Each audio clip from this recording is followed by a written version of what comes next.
First of all, a very warm welcome to all of you. My name is Matic Gajšek, and I'm the Deputy Director of the Eurasia Center. On behalf of our center, I'm really thrilled to welcome you to our third webinar in the series East Meets West. The objective of the webinar series East Meets West is to present a range of high-level experts from a variety of disciplines, creating a much stronger dialogue and intercultural understanding of some of the societal pressing topics. Following our first high-level panel on the topic of EU strategic autonomy and the second webinar on the topic of human rights at the heart of the UN Sustainable Development Goals, I'm today truly honored to welcome such a distinguished panel to join us for the webinar titled Faster, Higher, Stronger, Together, the Importance of Sports Diplomacy in Building the Asia-Europe Relations. Our guest will include His Excellency Ambassador Piet, the Chairman of Europe-Asia Center, as well as the Chairman of Special Olympics Belgium. Then on the sports side, we're truly honored to welcome one of the winter sports royalties with 2 Olympic gold medals, 2 silver medals, as well as the FIS World Cup all-event winner club, Mrs. Tina Mazza, followed by the slalom canoeist Peter Kavzer, who holds world championship titles and Olympic silver medal. Then also snowboarder Tim Mastnak, who is one of the Olympic podium candidates for Beijing 2022. And last, but most definitely not least, Mr. David Evangelista, the President and the Managing Director for Special Olympics Europe Eurasia. So without further ado, it is my true honor to invite Excellency Steele to the virtual podium to present us with his opening notes. Thank you so much, Matic, and I'm very delighted to say a few words as introduction for this webinar on sports as part of an international movement, to bring, more dialogue and more peace in the world. So I'm very, I would say, humbled to be in the presence of, your Slovenian athletes such as Tina Mazza. Someone called her, I saw on the Queen Tina, which is, I would say, very appropriate for when you see her track record as an athlete and as an Olympian. Also for Peter Kavzer, who is in canoeing. I saw recently a very beautiful film on canoeing of the big rivers in the world. So I can imagine that this is a very challenging sport. Tim Mastnak, of course, is he will be part of the Slovenian delegation in Beijing. And then my great friend David Evangelista, and his name is saying he is coming from the United States, you can see it. So as I said, I'm very humbled to be in the presence of those Slovenian athletes. If I'm actually missing the cyclists, like Roglic and Pogačar, who are now even beating the Belgian cyclists. So there's something going on in Slovenia, which means that sport is absolutely becoming, a part of the DNA of the Slovenian people. So sport in general, and this is maybe the topic of today. We are, less than 100 days before the opening ceremony of the the Winter Olympic Games in Beijing, and we all know, sports is politically neutral, or should be politically neutral, but sometimes sport is also used in all sorts of international discussions, and again, approaching the Beijing Olympic Games, we hear noises of people they boycotting and politically boycott. So I think this is wrong, and I believe that sport is indeed something that should unite people, regardless of political differences, of political tensions. On the contrary, it is bringing the world closer together. It's uniting the world as I see it.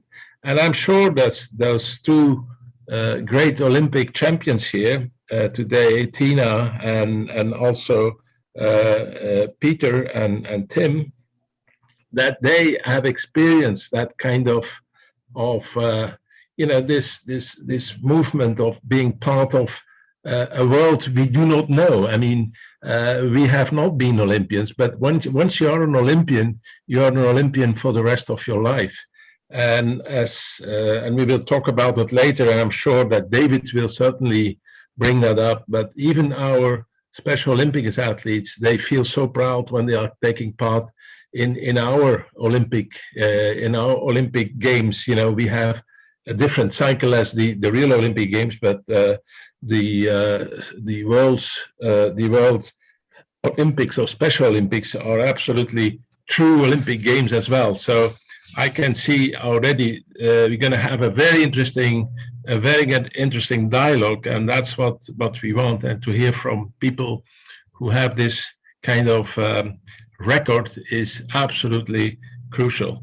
So I don't want to take more of the time of the panelists, and I give the floor back to you, wishing first of all that we have a very fruitful discussion, and wishing also that the Olympic Games in Beijing will be a true success and will be helping, you know, the world to make the world a better place. Thank you so much, Piet, for your kind words. I would like to now make a very short introduction to our next panelist, as you've already partially mentioned it. I'm truly honored to actually introduce our next speaker. As a fellow Slovenian, I think she's someone, when I was preparing today for this webinar, I actually got goosebumps a little bit while writing down and rereading some of her achievements. So it's my really true honor to introduce, as mentioned before, a winter sports royalty, Miss Tina Mazza, who born in very small village in Slovenia, Črna na Koroškem, whereas I will quote her own words, she says there was nothing else to do but ski. And she has been actually starring on international scene since the age of 16, first as a giant slalom specialist, then excelling as a multi-talented skier, achieving what many of the professionals said was unachievable, both in technical and speed disciplines. So Ms. Mazza actually won a total of 4 Olympic medals, with her first 2 silver medals during the 2010 Vancouver Games in Super G and Giant Slalom, and then 4 years later during the Olympic Games in Sochi, winning 2 golds, both in downhill and Giant Slalom. She also was the winner of 4 World Championship titles, 4 times as gold medalist and 5 times as silver medalist. And apart from one of the most historic Olympic track records, Ms. Mazza also in the season 2012-2013 set a record running in the FIS World Cup. In total, she scored 11 victories and 24 podium finishes, in total achieving a 2,414 points, which is still the highest total ever attained score by any skier, both male or female. So truly remarkable. And she continues inspiring both the athletes and sport fans worldwide as a FIS commentator on one of the biggest sports channels. So Ms. Mazza, the honor is truly ours, and the virtual podium is yours. Thank you for this introduction. I'm saying warm hi to everyone from my side. When Matic was saying these results, I get also a little bit emotional because it's behind me, but when you watch those results from the distance, it's a little bit different than when you are practicing or racing. So it's more calm, and you can really reflect on your career and realize what results you did, because when you are racing, you are in flow, you don't think so much, and it's just rolling. My seasons were rolling one after another, and achieving those results now from the distance, it's for me as well very emotional. So yeah, I had great career. My career was very long, and I would say I had 2 careers, because I wanted to stop already in the middle of my way. I was really feeling I cannot do anymore what I wanted to do, but then we changed many things and we built up our private team. And then that was my second part of career where I achieved all those results that Matic mentioned. So I had to do a lot of changes on myself, on my team, and it kind of worked out well for me. But it could not as well. So I'm very happy that I decided this way and that I can hear those results now, because once you have a talent, you should really use it. It would be, it's a huge, what's the English word? A disappointment if you have a talent and if you don't use it. You should always add some work, but once you have a talent, you should really work on that and appreciate it and don't throw it away. So I'm proud I did this, and my career was ups and downs, but I learned a lot, and it's nice to be part of this webinar and speak about Olympic champions and Olympic Games and Olympic movement, which is very important for the young people, for the old people. I think sport in general is so important, especially now in this area where we had some lockdowns and we have technology that's working on our daily basis and puts us down to be seated. Otherwise, you need to find a balance in your life, and I think the sport is the right balance to those things and to keep us in the healthy shape. Perfect. Thank you so much for your points, for your address. Then we'll continue with our second guest, Slovenian slalom canoeist who has been competing internationally also for quite some time, since 1999 to be very precise. He was participating in the total of 4 Olympic Games, all of them summer, of course, and his first time were in fact in 2008 in Beijing. So he has won his first Olympic medal, a silver in the K1 event during the 2016 Rio de Janeiro Games. And otherwise, Mr. Piet Kavzer is also a 2-time canoe slalom world championship winner, as well as 3 times the winner of the World Cup title. So Mr. Piet Kavzer, I will invite you to join the podium. Hello, everyone. Thanks for having me. I'm really honored to be amongst these guests, distinguished guests on this webinar about Olympic movement and everything. Yeah, like you said, I've been in this sport for quite a while now. Basically, it runs in the family because my dad was also a canoe slalom paddler back in the days. So in one way, like every time we went to the sea, we took the boat with us, and that just growed into me, and I start to enjoy it. And I love water. I'm connected with water all my life, and yeah, since 1990 when I joined the club, this love for this sport came out, and I've been doing it since then. Like you said, when I listened to Tina, it was quite similar with me about my career. You know, I had ups and downs. Like I had a disappointment year in 2004 because I knew I was one of the fastest in my category and should qualify for the Olympics, but I couldn't. And then I changed a little bit my mentality and everything. So I build it up towards Beijing Olympics. So yeah, it's and what can I say about Beijing Olympics is that in one way it was good that those Olympics were my first, because like you know, when you're first time at the Olympics, everything is so like wow, that wow effect. You know, everything is big. Everyone is like they are all working for the same thing. You know, and yeah, it was from the result point of view, it was a little bit disappointing because I failed in the semifinals. I couldn't progress into the finals, even though I was way faster than everyone else in the qualifications. So yeah, that was my crucial point, that I have to change something. So I changed, and then the results start coming like every year. Like the next year I became a world champion, the year after I was a European champion, then world champion again. Soa was like one of the favorites for 2012 Olympic Games. It was like one of the proudest moments because I was also a flag bearer at the opening ceremony in London Olympics. And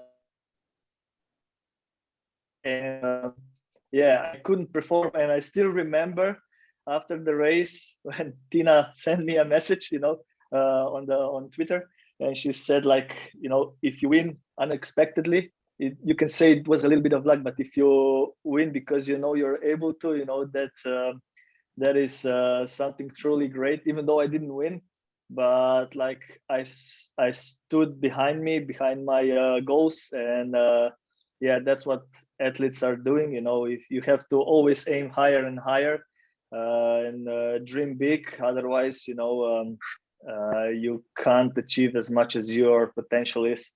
So yeah, after that London disappointment, I was like I was sort of like sick of all everyday routine. I was really tired mentally and physically, but in one way I say it was a lucky injury for me. In 2014 I dislocated my shoulders, so I could take some rest to clear my head and everything, and that from that point on I started to build like back from the basics towards Rio Olympics, where I finally got my Olympic redemption and got the medal. Even if I didn't win that medal, my career would still be okay. I would still be happy, but it would be a small dark spot in my heart. When you, like Tina said, when you check the results you have, when you think backwards about the results you did, and not to be able to at least get a medal in for myself in 4 occasions now, because I've been at 4 Olympics. It would bother me a little bit, but it's like everyone is training to be the best. Try to bring out the best out of you and your whole potential, and yeah, that's what sport gives you, and I think that's the beauty of the sport, and also the Olympic movement and everything. Thank you so much, Peter, for this really personal sharing of the story. It's quite interesting to hear all those different aspects, and something that I noticed already by all this referencing, I see so much friendship, which I find so inspiring and beautiful. So thank you so much for sharing this with us. And now our next athlete that I would like to invite to the podium is the snowboarder, Team Mastnak. So continuing with one of his rising stars in his disciplines, we are really honored to welcome you as our guest. So Team has been set into a spotlight of the global snowboarding elite in 2011 when he won the Junior World Cup in parallel giant slalom. His best achievement to date includes a silver medal during the 2019 World Championship in Utah in parallel giant slalom, and he was also already competing in the 2018 Olympic Games in Pyeongchang. But most importantly, Team is also one of the candidates or high favorites for the Beijing 22 Olympics. So we are truly honored to have you here with us today, particularly knowing the fact that you are in between a very busy competition schedule as well. So even more excited to hear some of the first-hand insights on how the preparation is going and what is your relationship towards the Olympic Games and Olympic movement. Hello, also from me. Yeah, as you said, I was in the middle of preparation and in this racing schedule. So it's pretty busy right now. I just came from Cortina d'Ampezzo, where we have a race on Saturday. So it goes really good. I was fourth, so I'm happy with my shape right now. So looking forward to the Olympic Games in February. So I'm happy that I'm in that level that I can fight for the medals. So it was my dream also in as a child. So it's really good to be in this position right now. So as a kid, I was always watching Olympic Games. Also, Tina was one of my idols because I was a ski racer before. So to be in that company today, I'm really glad and proud. So it's it's good to be here. So yeah, I look at the Olympic Games as a gift for hard work. I was really proud to represent my country at my first Olympic Games in Pyeongchang. It gives you motivation for further improvement, and yeah, it was really a unique experience to be in Pyeongchang.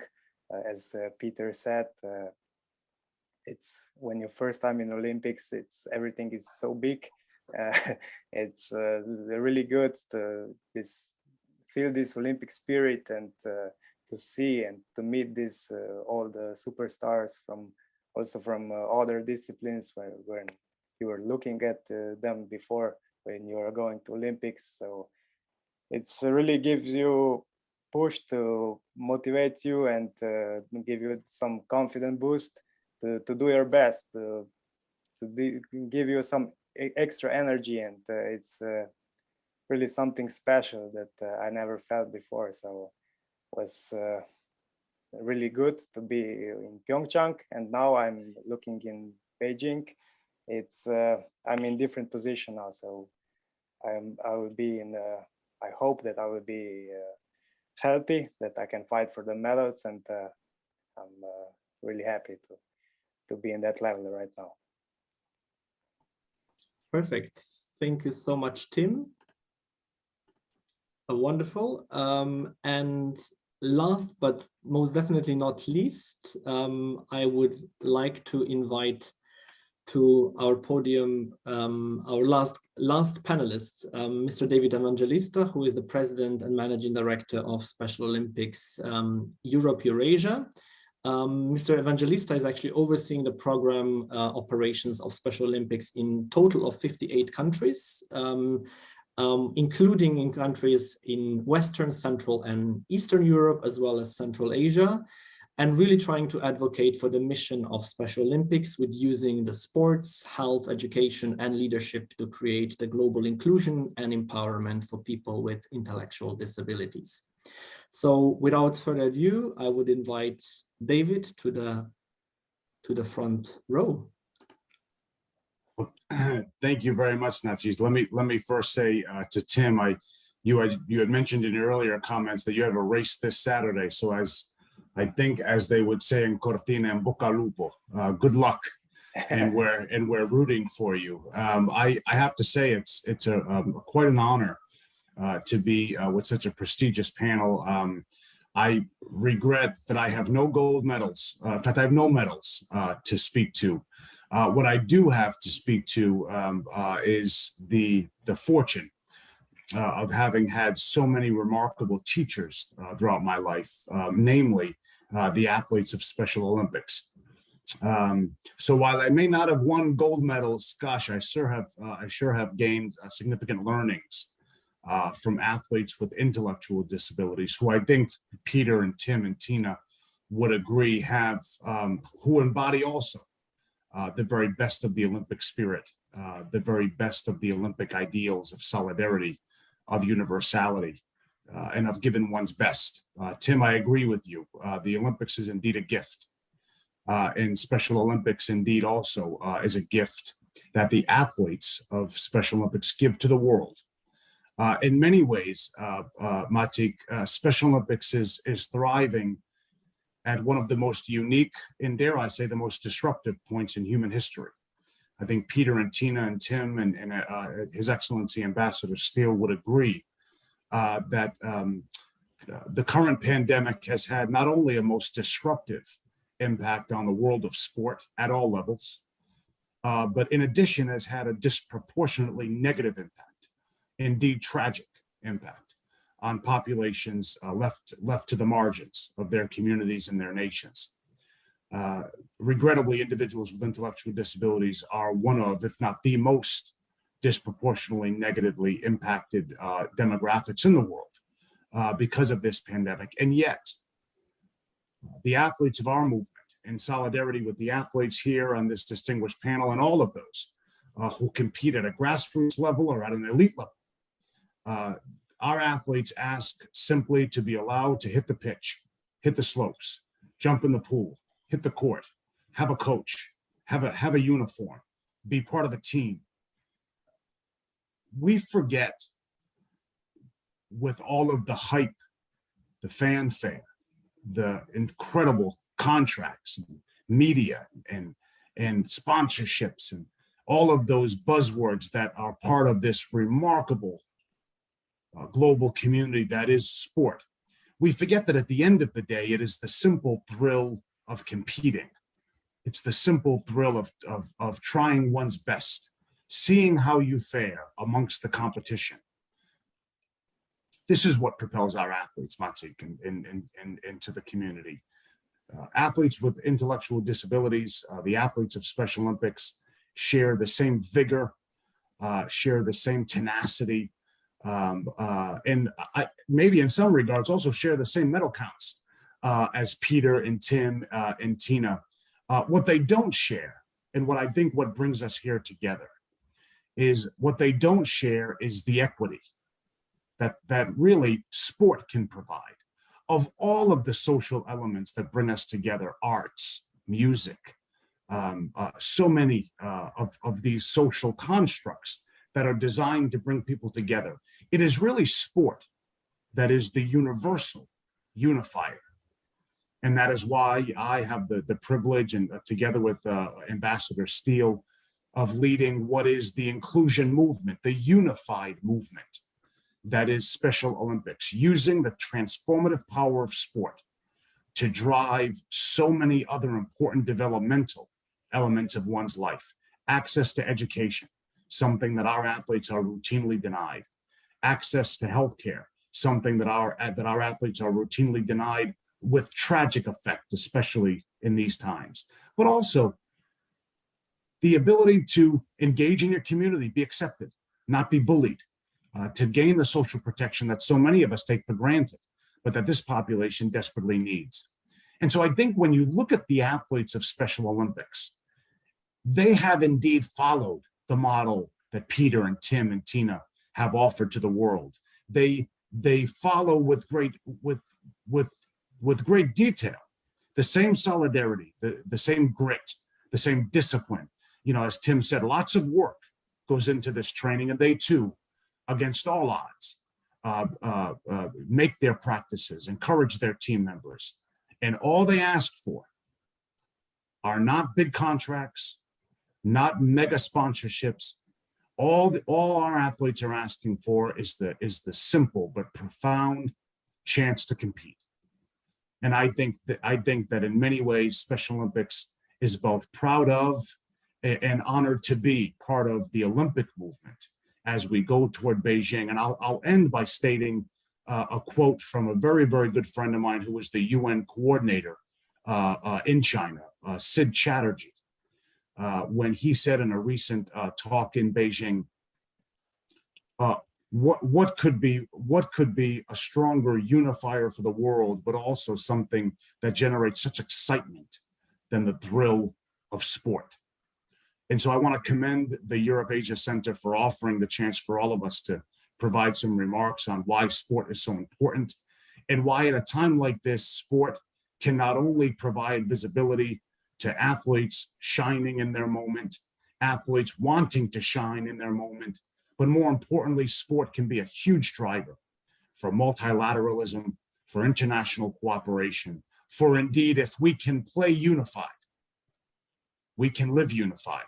That is our quest, and that is our mission. Thank you very much, Matic. Thank you so much, David, for a really powerful message on the inclusion and the meaning of, Olympic movement in a much broader interpretation for the global community. Really powerful. I want to actually thank you all for really very interesting insight, stories, reflections. And I made a lot of notes while each and one of you was speaking. I would really like to follow up with some questions actually, and I would really like to go back to our most reigned queen in the panel, and also the only lady. Tina, actually, you reflected a little bit on the topic about, this amazing career. You said, I almost had 2 careers, which is very remarkable. And how was actually transition for you then from really an active sportsmanship, from, really being, as you said, the season passes by, you don't even notice, to the, the life after being a competitor on a weekly basis almost. I mean, you're really successful as a public individual. You're very successful as a TV commentator, as an entrepreneur. Would you be able to reflect on that a little bit? Yeah, I mean, I think my transition was a little bit easier because I was able to continue with all of my partners after career, which is not very often because it's kind of a selection, I would say, can do this kind of job. I still work with Stöckli, which was my brand for the skis, the second part of my career. So I basically stayed in the business of skiing, of sport, and such things as we are doing today. I feel very comfortable talking it about because we were so many years in the sports. We had so many experience from Olympic Games to the whole career on the daily basis, on the programming for the successful performances were. So it's so many things that you can really share with people that they weren't shared before, because once you are racing, you're really focused on the sport. And the sport is great because it's not talking, I would say.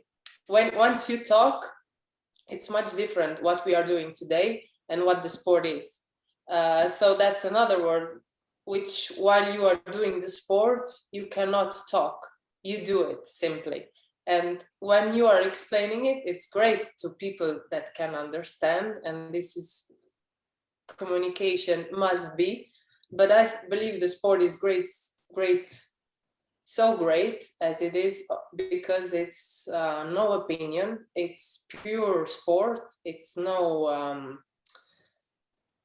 it's competition, it's yourself, it's your instinct, it's what you are, it's what you want to do the best. And once you are just have opinions, and when you are sharing opinions, it's different words. So that's what I think it's sport made me happy while I was doing it. And luckily I became a little bit more open person thanks to Andrea, because he's Italian, and Italian really helped me to be more open person than I was, because where I come from, we are from a small village, very closed down people, very shy on the beginning, but if you're shy, you cannot be successful, I believe.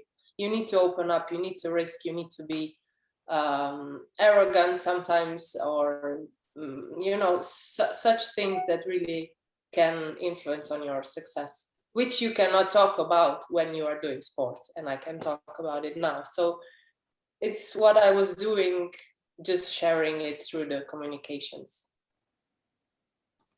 Thank you so much. No, it's really interesting and kind of powerful what you say. I mean, that now you also are allowed, or you're able to have a stronger voice. I mean, it's really truly remarkable.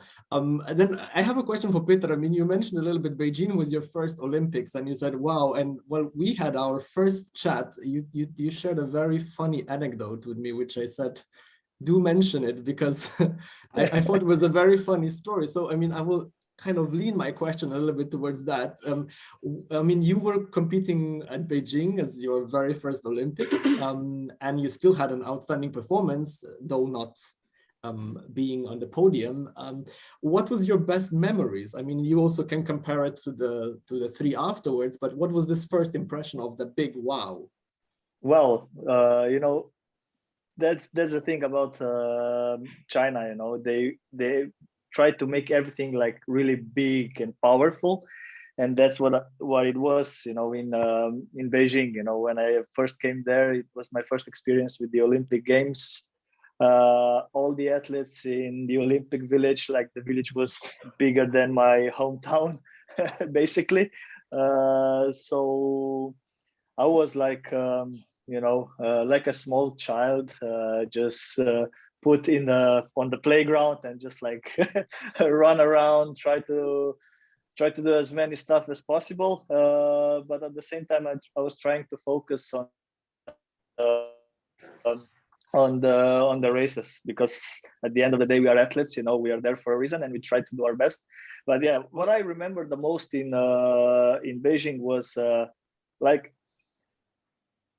there was no problem for doing anything. We, like the Chinese, they tried to do everything they possibly can to make us feel as comfortable as possible, to have everything that we needed at the time. And yeah, also funny story, like our chef de mission was former canoe slalom paddler András Vehovar, who also got silver medal in Atlanta at the Olympics.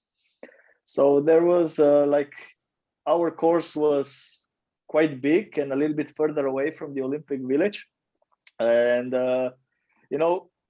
when you're an athlete and you're a little bit scared or you're nervous, sometimes you need to go to the toilet, and try to relax a little bit. But the problem was there were no toilets on the start, and I was just like, because chef de missions, they had like every day they had a meetings in the mornings, what it should be done more, or like to make it easier for the athletes and for the teams. So I said to him, hey, we don't have any toilets on the start. If I have to go before the start and it takes me from the toilets, it takes me like 5 minutes to get back to the start, and if that happened like 5 minutes before my start, what can I do? I need to be relaxed on the start and really focused and sharp. So he asked that question the next day at the meeting. Like everybody was laughing at him, but like 1 hour later, the toilets were there. So it was, and he came to me and he said, like, never ever ask me that thing again. But like I was saying before, the Chinese really wanted to make a really big impact on how important us athletes are. So that's why I think also like to have both summer and winter Olympic Games in Beijing for the first city ever. I think that trust that they gained with coping with all the obstacles and everything, that's the right thing, like the right choice from the Olympic committee. Thank you so much, Peter. And now actually a question for Tim. I mean, you're going to Beijing in probably not so many weeks from today. What are really your expectations? I mean, are you happy that the Olympics are not postponed like Tokyo was? Are you excited to go there? Yeah, sure. I'm excited. As I said, it's a dream to be in the Olympic team. It's the biggest achievement you can, the best that you can achieve in your career. So it's really good to go to Olympics in Beijing. I'm really in really good shape now. So I hope that the race will be good, and on this race slope where will be Olympic Games, I won the World Cup, so I will go to Olympics with a good feeling, and I like this slope, and I'm really looking forward to this race, and I hope we will have a good time, and I will enjoy in China, also in these different times, because I think this Beijing Olympics in February, it will be a little bit different than other Olympics because of COVID and all the restrictions. So I hope it will be as normal as it can be. Perfect, thank you. And now a question for Piet and David. how do you think Beijing Winter Olympic Games will also help raise awareness, both in China but globally, for transformative power that the sports has, both on, let's say, general audience, but particularly also on people with intellectual disability? I'll let Ambassador Steele start. Piet, you're muted. We need to. We cannot hear you, Piet. Well, you hear me? now we can Yes. hear you. Perfect. Sorry, major events, any kind of event, not only Olympic events, but they always, but particularly I would say Olympic events like Olympic Games, Winter Games, Summer Games, they always leave a legacy, as they call it, a legacy. And that means not just in terms of organization, but in terms of the message. You know, this is very important. And I think that's what we actually expect from Beijing, you know, the Winter Games. What is going to be the message to the outside world? You know, of course, we're going to have all those great athletic performances, you know, and it's always beautiful to watch, you know, like skiing, you know. I'm always mesmerized, you know, how you do it, Tina, you know, at that speed, you know, neck-breaking speed, as they say, or snowboarding or canoeing, you know, it's all the same, you know. I'm always admiring, but it's the message what it's bringing out. And I think the political message, as I hope, is from Beijing is indeed, you know, that sport is unifying, is bringing people together. And that's actually the very same message when we Special Olympics, and I'm sure you all heard about Special Olympics, you know, and David will tell you more about the details of it maybe afterwards. But we held European Games in Antwerp, in Belgium, in 2014 for Special Olympics. We had about 70 delegations from different parts of Europe and Eurasia, because it's more than just, you know, continental Europe. And I must say, this was a true kind of jamboree of happiness. And we were able to bring the message of people having a disability and bring it in a very positive way. And we were saying, you know, we are using sport, you know, to breaking the taboo of you know, discrimination still against those people. And each time, you know, you come back and you feel like, you know, this is true happiness we witnessed, you know, during those days of the games. And I think it's also equally true as the Olympic Games. And my question I had in the beginning is, you know, when, you know, Tina or Peter and Tim is still an active athlete, competitive athlete. I mean, to be part of this Olympic family, you know, this must be something incredible. You know, the Hall of Fame, you know, of the Olympics. I mean, you are looked at as like kind of a role model for society. Maybe it's a little bit exaggerated, but it's true. You know, the other day in Belgium, I was actually going to, you know, we have a new chairman for the Belgian Olympic Committee, and, you know, all the Olympians were there. And I felt, you know, I felt so humbled by them, because those are people, they have achieved something in their life, you know, and I would, my question is a bit, probably you have the same kind of healing effect as our athletes in Special Olympics have when they receive a gold medal, you know. They are not there to represent their country. This is very different. They are there to represent themselves. You are there and you represent your country, Slovenia or any other country. And this makes maybe a little bit of a difference. They are there for, our athletes are there for sport, you know. It's not competitive sport. It's sport, you know, it's to participate in it and using the sport as a means of expression of their, you know, weaknesses, of their strengths. And sometimes we feel they have much more strength than you could imagine. You know, they are probably not as athletically built as you all, you know, the three are here, you know, you have trained for a long time. but still they, just looking at their faces, you feel happy. And that's something, which is extraordinary. As I feel happy when I look at the Rio Olympic Games, because you feel that there is a sense of, it's beyond what you see every day. It's another kind of world, and this world for me is the Olympian world, and I admire that, and therefore, how do you feel it to be an Olympian? Thank you, Piet. David, you want to add? I mean, what can I say? Ambassador Steele is one of our most prolific leaders worldwide, serving as chairman of Special Olympics Belgium, but also just being a huge mentor to so many of us across our movement and across the global community. Let me just, I would be remiss if I didn't take the opportunity publicly to extend my gratitude to Ambassador Steele and to the entire Special Olympics Belgium family for being such formidable leaders in this space. Again, getting back to what I had said earlier, I think the Winter Olympics offers, and by the way, Special Olympics does not follow the Olympic rotation.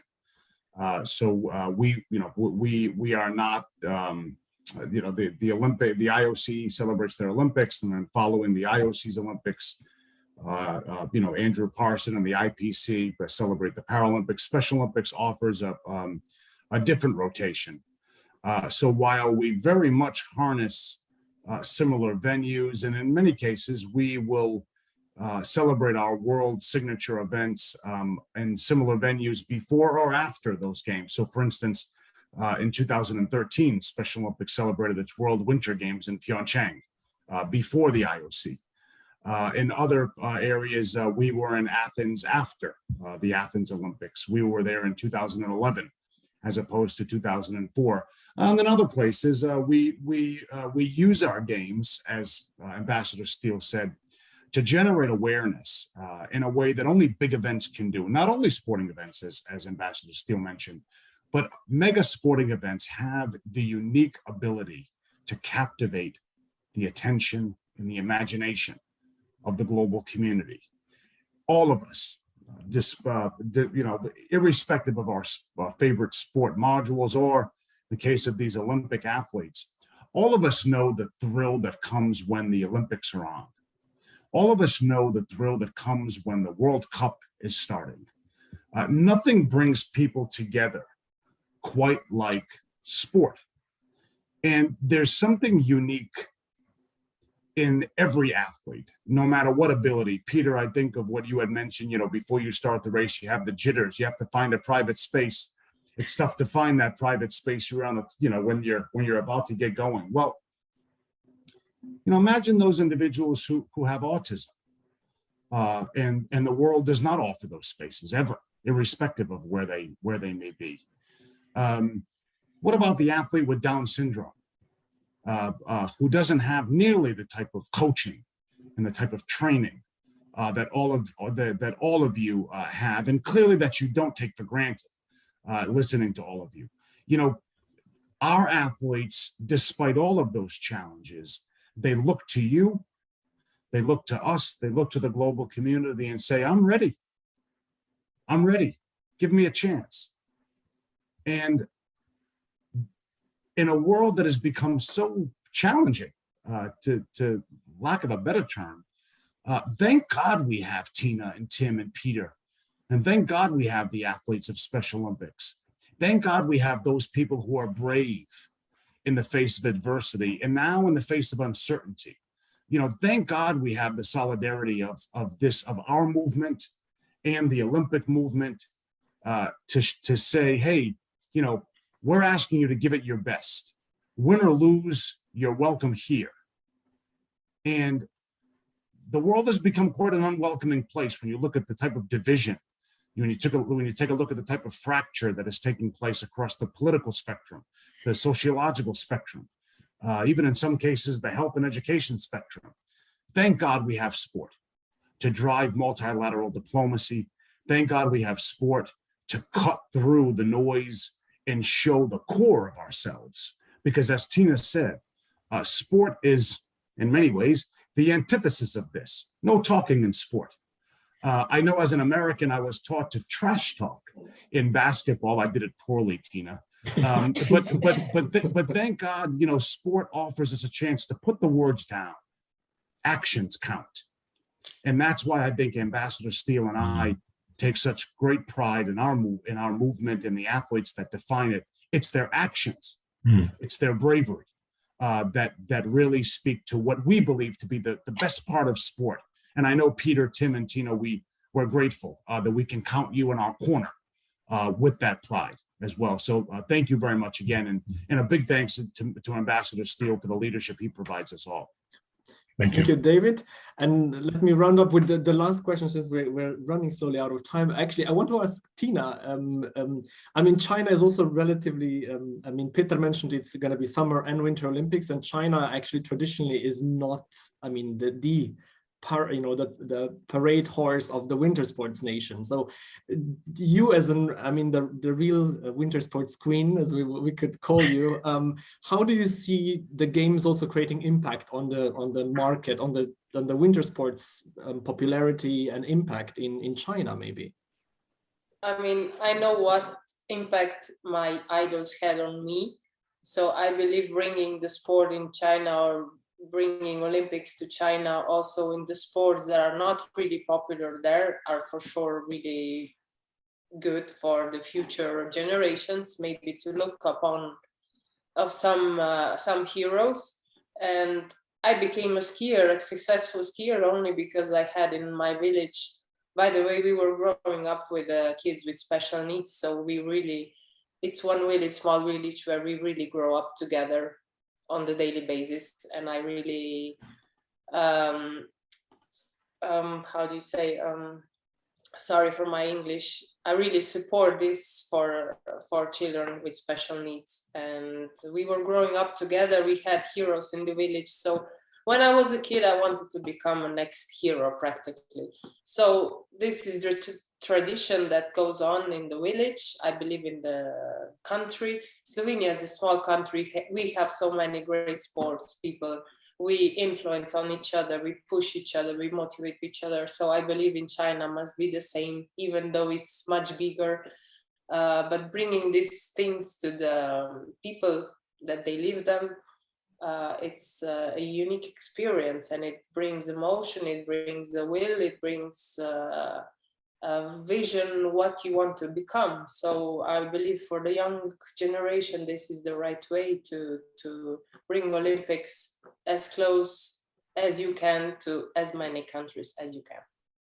Well, very, very powerful message, and so beautiful to see actually, I mean, the connections that we didn't even plan in advance of the webinar with the different streams. So on behalf of the Europe-Asia Center, I would really like to thank each and one of you for really taking the time and really reflecting on your individual stories, your victories, your ups and downs, and in the essence, really on the importance of the Olympic movement for the global dialogue. So from that side, thank you really very much on our behalf.